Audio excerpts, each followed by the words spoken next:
네, 안녕하세요. 장윤석이고 청년기후인급행동이라는 공동체에서 연구자이자 활동가로 몇 년 동안 이제 석탄발전소를 막는 일들을 해왔고, 지금 부업으로 조성환 선생님과 함께 옆에 애진님과 담임님과 단란하게 사상계라는 주제를 같이 꾸려가고 있습니다.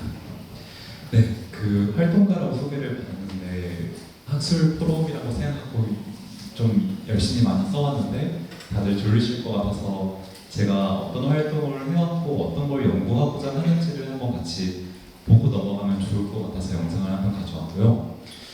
저는 이제 5년 동안 이제 한국이 짓는 마지막 석탄발전소를 막는 일들을 해왔고, 동료들과 그 석탄발전소를 막는 과정에서 두산중공업과 이제 한국전력, 포스코라는 기업 등과 함께 싸우다가 여러 재판들을 치려고 해오는 과정들을 이제 이어왔고, 약 4년여 통의 재판 끝에 지금은 모든 재판을 형사와 민사를 승소하고 삼척에 가가지고 한국이 삼척에 짓는 마지막 석탄발전소를 막고 다른 대안이 없나 한번 생각하면서 살고 있습니다.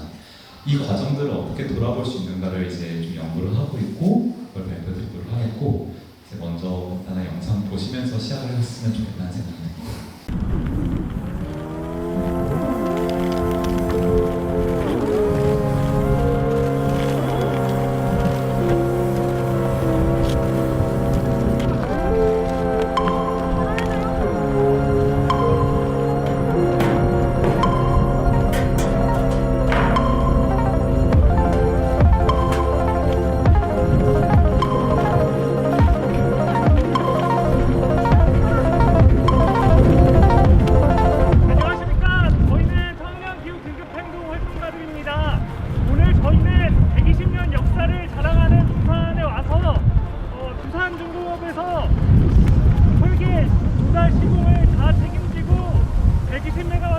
베트남의 석탄화력발전소를 짓는 것에서 문제제기하기 위해서 이 자리에 왔습니다. 석탄화력발전소를 짓는다는 것은, 그러면서 녹색기업, 친환경 기업이라고 말한다는 것은 부산의 120년 역사의 오명이 될 것입니다. 안녕하십니까. 저희는 청년기후 긴급행동입니다. 두산중공업이 베트남 핫딘성에 2021년 3월부터 베트남 핫딘성에 석탄화력발전소를 신규 건설에 참여하는 기업으로 참여하고 있습니다. 두산중공업이 참여하는 중앙추 석탄화력발전소는 어떻게 되면 한국이 참여하게 되고 한국이 짓게 되는 마지막 최후의 석탄발전소가 될지도 모릅니다. 기후위기 시대 그린뉴딜 최대 수혜 기업으로 선정되고 친환경 인프라를 구축하겠다고 이야기하는 두산중공업이 석탄화력발전소를 새로 짓고 있는 상황이 저희에게는 더 이상은 묵인할 수 없는 상황으로 조명하고 있습니다. 기후위기 시대 더 이상의 석탄화력발전소는 지어져서는 안 됩니다. 그린뉴딜 최대 수혜주 코로나로 1조 원의 국고를 지원받는 두산중공업이 석탄화력발전소를 짓는 곳에 참여하는 실수를 해서는 안 될 것입니다. 부산이 말로는 친환경 기업, 녹색기업, 그린뉴딜 선도기업이라고 하면서 베트남의 중앙구 석탄화력발전소에 설계, 조달, 시공 전 과정에 참여하려고 하고 있기 때문입니다. 잠깐의 돈을 벌겠다고 베트남이 지금 태양광부터 시작해서 재생에너지 선도국가가 되고 있는 마당에 이 지상의 마지막 석탄화력발전소를 만드는 것에 대해서 반대를 해주시고 모두 관심을 가져주시면 좋겠습니다.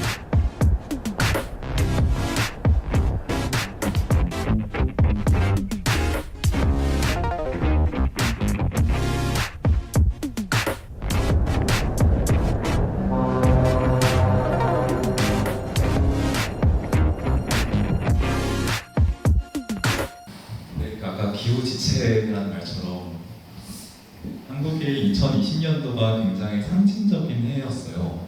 제 문재인 정부가 들어서면서 기후위기 대응을 시작해야겠다고 하면서 그린뉴딜 정책을 선언하고 탄소 중립 목표를 내걸고 모든 기후 정책이 그때 다 세팅이 됐었는데, 동시에 그동안 하던 경로대로 지어지던 석탄발전소는 그대로 킵고잉하자라고 하고 베트남이랑 인도네시아 그리고 한국에 짓는 여러 개 4개 정도의 석탄발전소는 그대로 짓겠다는 결정을 내렸던 게 2020년도였습니다. 그래서 그 20년도에 지어졌던 석탄발전소를 이제 여러 단체들이 반대를 해왔지만 그거에 굴하지 않고 추진하도록 했던 게 당시의 결정이었고, 그렇다면 우리가 지금 짓겠다는 석탄발전소를 멈추지 않고서 기후위기 대응을 하는 게 어떤 의미가 있냐라는 얘기를 하면서 저희들이 활동을 해왔던 배경이 있습니다. 영상은 로딩이 다 되면 이따가 보도록 하겠고 일단 발표로 그러면 넘어가 보도록 하겠습니다. 네, 그 71페이지를 같이 봐주시면 좋을 것 같고요. 아까 여담이지만 소연님이 익산에서 초등학교를 나왔다고 했는데 저는 여기 김제에서 고등학교를 나왔고 이제 원불교와 연을 맺고 살아가다가 이제 사상계까지 닿지 않았을까라는 생각을 해봅니다. 근데 여기 익산에서는 장전마을 사건이 있었죠. KTNG 기업이 담배 피박을 태우다가 옆에 계시는 주민들이 집단 암 발병했었고 내일 발표하겠지만 여기 이명택 선생님이나 여러 익산의 시민단체가 막아 그것을 조사하고 그 책임들을 물었던 경과가 있습니다. 제가 김제에서 학교를 다닐 때도 근처에 되게 폐기물 기업들이나 혹은 쓰레기 산업들이 많이 들어와가지고 주변에 나는 냄새 때문에 되게 고생을 했던 기업이 있는데 이제 그것들을 단순한 기업의 경제 행위라고 봐야 되는 거야. 지금 이 기후위기 상황에서조차 하는 질문을 해볼 필요가 있다는 생각이 들고 그리고 그래서 그것을 기업의 경제활동 행위 사업이 아니라 지금 이 기후생태 위기에 우리들의 생태계와 우리 사회와 혹은 우리 마음의 어떤 영역까지도 상한과 가해를 입히는 어떤 범죄로 살펴볼 수 있는 게 아니야라는 게 제가 연구하고 있는 생태학사이자 에코사이드라는 이제 문제의식입니다. 네, 제가 활동하고 있는 공동체는 실제로 지어지고 있는 녹색 범죄, 기후 범죄들을 막고 그 다음을 모색하는 일들을 해오고 있었고요. 이제 저 뒤에 이제 경찰 검사와 이제 두산중공 기업에게 이제 민형사상 소송이 걸려서 이제 500만 원의 벌금형과 1,840만 원의 민사 대상 정도의 이제 책임을 묻게 됩니다. 근데 누가 죄를 지었는가가 지금 이 시대에 굉장히 중요한 질문이라고 생각하는데 이제 아까 장전마을 예시처럼 거기에서 피해를 봤던 주민들이 잘못한 것도 아니고 그것을 저항했던 익산의 시민사회가 잘못한 것도 아니다. 근데 그거에 죄를 짓고도 그 책임을 받지 않는 이들이 있을 때 우리는 그것을 어떻게 얘기해야 될까가 생태학살 에코사이드라는 개념과 접근법에 가지고 있는 의미이고요.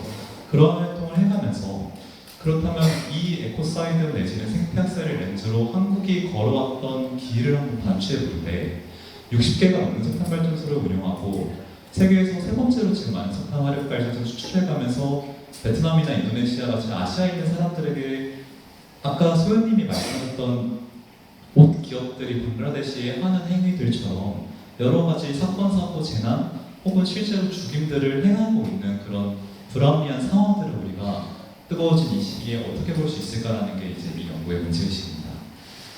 그래서 돌이켜 볼 때 이제 저는 오늘 여기서 베트남의 궁앙이라는 석탄발전소랑 한국의 삼척에 지금 살고 있는 삼척 블루파워라는 석탄발전소 두 개에 대한 이야기들을 드리려고 하는데요.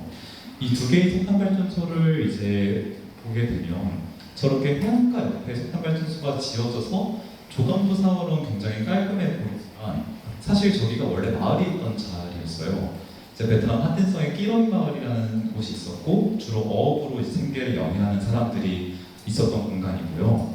근데 이 석탄발전소가 지어지면서 인근 사람들이 다 쫓겨나는 과정들이 있고 이제 하나 더 봐야 될 것은 그 한번 망가진 지역의 형태를 한 번 더 보여주시겠습니까? 망가진 지역에 석탄발전소를 지으면서 이 인근 땅들은 더 이상 사람이 사는 곳으로 쓰지 않고 이제 에너지를 활용하는 어떤 부수적인 목적의 석탄발전소로 아예 가겠다라는 차원으로 이제 인근을 산업단지를 만든 케이스예요. 마찬가지로 이제 한국의 우리 광양 쪽이나 아니면 포항 쪽이나 혹은 충남 당진까지도 익산과 새만금은 좀 다른 예시겠지만 어쨌거나 곳곳의 지방 지역들이 서울 수도권이나 중앙을 위해서 이제 희생구역으로 전환되는 과정들을 저희가 볼 수 있다는 점이고요. 이제 한국의 삼척에 지금 몇 달째 살면서 저도 석탄발전소 옆에서 많은 사람들을 만나고 인터뷰를 하고 있지만 정확하게 사례들이 굉장히 비슷해요.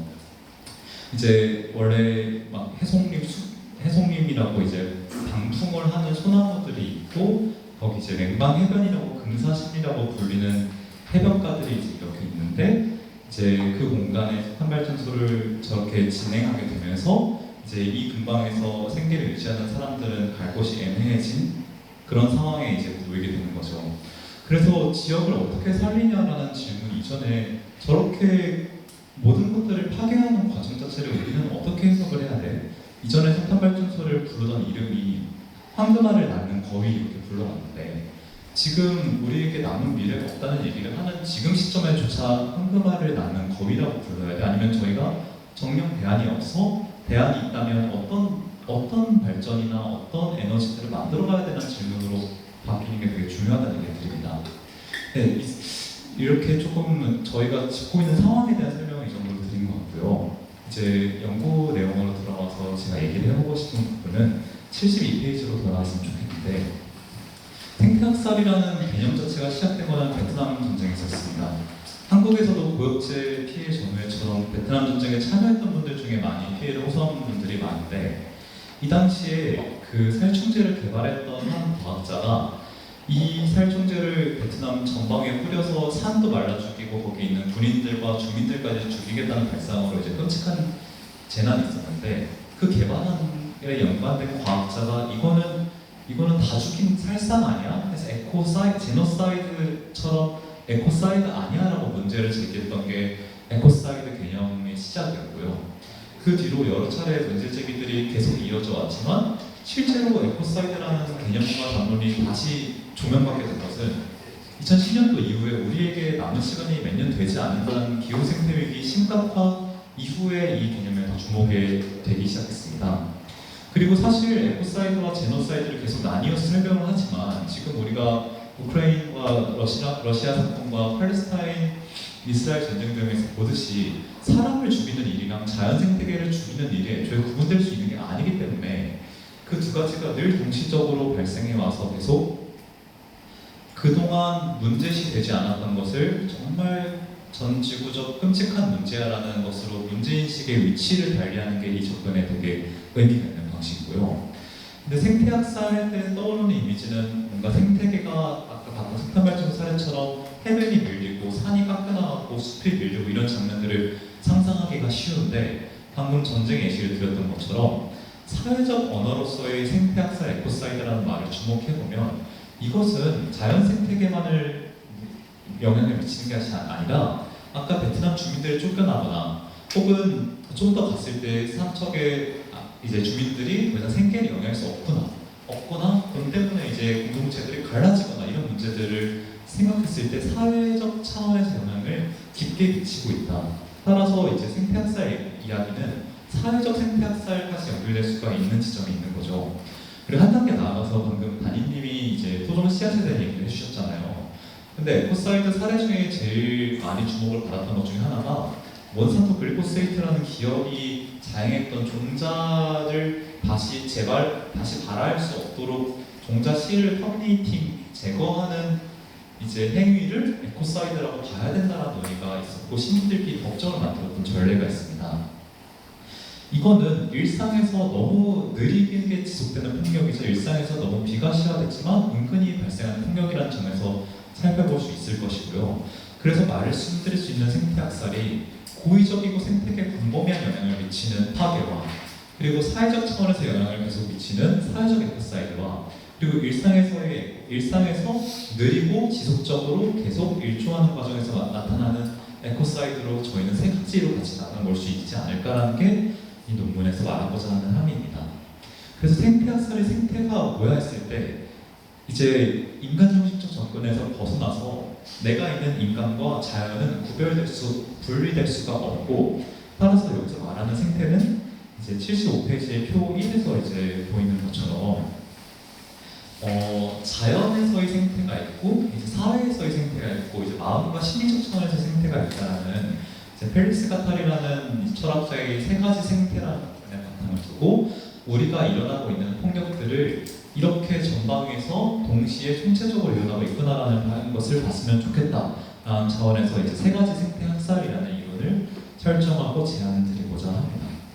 그래서 요약했을 때 생태 학살이 자연 환경뿐만이 아니라 이제 그 속에 묻어든 사회와 개인의 심리에도 영향을 미친다는 것을 감안할 때 저희는 단 석탄 발전소를 짓는 것에만 생태계 파괴만 저해온 것이 아니라 이 석탄 발전소를 짓는 것이 베트남 사회와 한국 사회에 얼마나 유행한지, 우리가 누군가의 죽음과 누군가의 고통을 기반으로 서 있는 제도와 구조가 얼마나 불합리한지, 그리고 그 속에 사람들의 마음은 어떻게 영향을 받을 것이며 그거를 막고자 하는 우리들의 마음, 우리들의 생태에는 어떤 영향을 줄 것인지까지 넓혀서 봐야 된다는 게 이제 이 논문 과정에서 말하고자 하는 함이라고 볼 수 있겠습니다.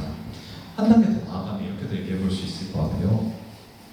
그 해안 앞바다의 삼성 크레인이 이제 그 유조선을 이제 꽝 찍어가지고 거기에 다 기름 범벅이 됐던 적이 있었습니다. 다들 기억하실 텐데요.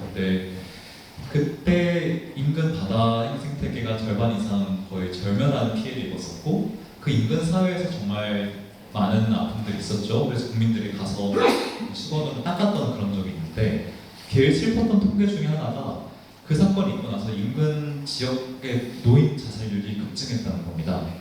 그래서 생태학살이 실제로 자살까지 연결되는 사례로 이걸 볼 수가 있는 거고, 아까 말씀드린 것처럼 제노사이드, 집단학살 전쟁 과정에서의 죽음까지 생각을 해볼 때 저희가 생태학살, 에코사이드를 막는다, 저항한다는 얘기를 하는 것은 지금 이 사회와 이 자연 생태계 속에서 어떻게 연결되는지 모르게 무수히 많이 연결되어 있는 과정이 죽임들이 연결들을 봐야 된다는 얘기를 계속 하고 있다는 지점 다시 한번 강조를 드리고 싶습니다.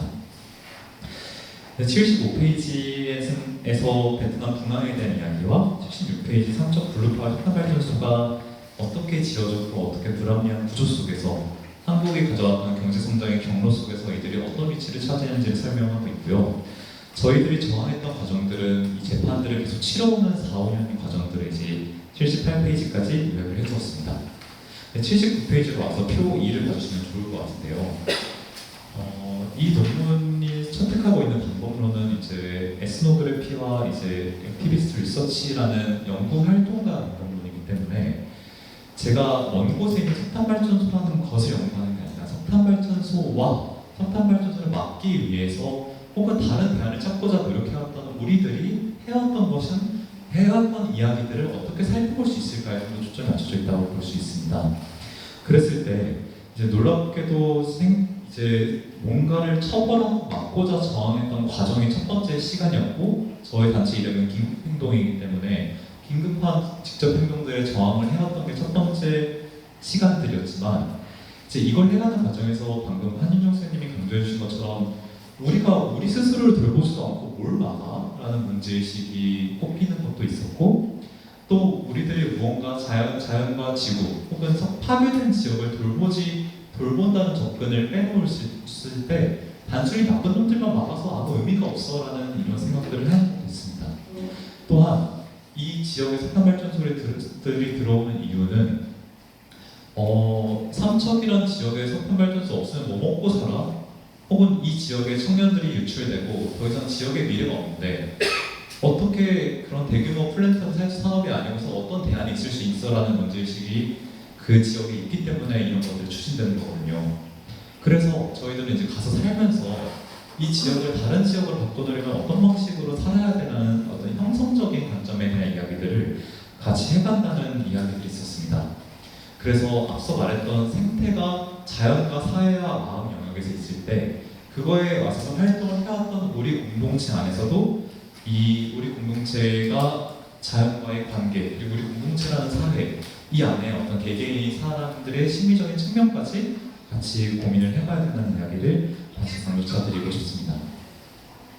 그래서 이제 청년기후 긴급행동이라는 저희 공동체가 처음에는 상황에 나타났던 공동체지만 이 유동하는 시간과 저항하는 과정에서 우리 안의 생태가 변해왔다는 점을 이제 많이 알 수 있었던 것 같고요. 그래서 비극에 대해서 저항하는 과정에 어떻게 전환이 동력이 되는가, 어떻게 돌봄이 동력이 되고 그 돌봄의 과정 없이는 아무것도 이룰 수 없다라는 되게 뼈저린 혹은 강한 깊은 깨달음들이 이제 생태학살이라는 얘기를 단순히 기업과 어떤 범죄자들을 처벌해야 되라는 얘기만 하는 것이 아니라 우리는 회복해야 되고 우리는 성찰해야 되고 우리는 전환해야 되라는 얘기까지 나아간다는 점이 81페이지 목차 5번에 다루고 있는 이야기입니다. 그래서 다시 정리를 해볼 때 생태학살이 비롯되고 진행되는 장소가 단순히 삼척이나 공항처럼 석탄발전소 같은 학살 사업이 벌어지고 있는 공간뿐만이 아니라 그곳에 들어가 있는 어떤 사회와 그 사회에 관계되어 있는 이들, 그 의도하거나 의도치 않게 서로 돌보는 이들 모두에게 마음, 정신, 심리 영역까지 같이 생태학살이 일어나고 있고, 그것에 저항하는 과정은 이 모든 것에 저항하는 과정이라는 얘기를 저희가 하고 있다는 얘기를 하고 있습니다. 마지막으로 이제 표 3을 보겠습니다. 이제 82페이지 표 3을 보면, 따라서 생태학살에 저항하는 맥락들은 이제 어떤 대안이 있느냐 했을 때, 우리는 이렇게 그동안의 경제성장 기조에서 어떤 발전소들을 민주적으로 짓는 것이 아니라 한 군데 몰아넣고 파괴하는 방식의 기업들을 처벌해야 되고 막아내는 관점이 첫 번째 실천이고요. 두 번째 실천은 이 생태학살로부터 우리가 다른 세상을 어떻게 예방하고 만들어낼 수 있어라는 일종의 정의로운 전환의 관점에서 만들 수 있는 새로운 세상에 대한 전환적 접근법이 있어야 되고요. 세 번째는 이미 파괴된 지역이라 하더라도 이미 다 파괴됐고 죽었다고 해도 끝이 아니라 그것을 애도하고 회복하고 살리는 과정에서 그 다음에 있을 수 있다는 것이 세 번째 접근법입니다. 따라서 실천 사례 동안 실제로 작년 국회에서 녹색정의당이 녹색정의당이 제안했었던 생태학살 처벌법 같은 이제 환경보호죄에 대한 가중 처벌에 대한 법들도 만들어야 되지만, 이 석탄발전소가 문을 닫을 때 그 공간의 노동자들과 지역 주민들은 어떻게 살아가야 되라는 어떤 전환에 대한 이제 플랜이 있어야 하고, 실제로 파괴된 것들에 대해서 우리가 한국 사회가 얼마나 많은 것들을 파괴하면서 여기까지 왔는가에 대한 성찰과 회복과 애도에 대한 얘기들을 해야 된다고 생각합니다. 바로 옆에 새만금이 있는 이 전북 지역에서도 우리가 이곳에 서 있는 것이 얼마나 많은 피와 학살 위에 서 있는가에 대한 얘기를 저희가 나눠보는 것만으로도 지금 오늘의 주제에 대한 다른 얘기와 좀 더 나아갈 수 있는 접근 얘기들을 할 수 있다고 생각합니다. 네, 마지막 나가면 이제 한국이 걸어온 길을 이 과정을 통해서 성찰했으면 좋겠다는 생각을 가지고 우리가 생태학살이라는 말 자체를 통해서 알 수 있는 것은 한국이 되게 불합리하고 300배 빠른 이제 300배 정도의 경제 성장을 이루는 과정에서 우리 사회가 뭔가 300배 정도의 파괴 위에 있지 않았을까? 따라서 한국의 자살률이 이렇게 높고 이제 노인 복지와 어떤 사회적 건강이 이렇게 안 좋은 지금 이 상황이 우리 옆에서 많은 것들이 파괴되고 우리 고향의 풍경들이 사라져간 그 과정과 정말 무관할까? 그 질문들을 이제 하는 것이 어떻게 보면 기후인문학의 역할이 아닐까라는 생각이 들고, 이 생태학살의 생태를 넓게 살펴보는 것, 그리고 저희가 해왔던 활동들이 어떻게 서로 연결되어 있는지 보는 과정이 기후인문학의 의의가 아닐까라는 생각이 들어서 연구소 축하드리고요. 네, 그 의미 있는 자리에서 함께 얘기하게 돼서 기쁜 마음을 다시 전해드립니다. 감사합니다.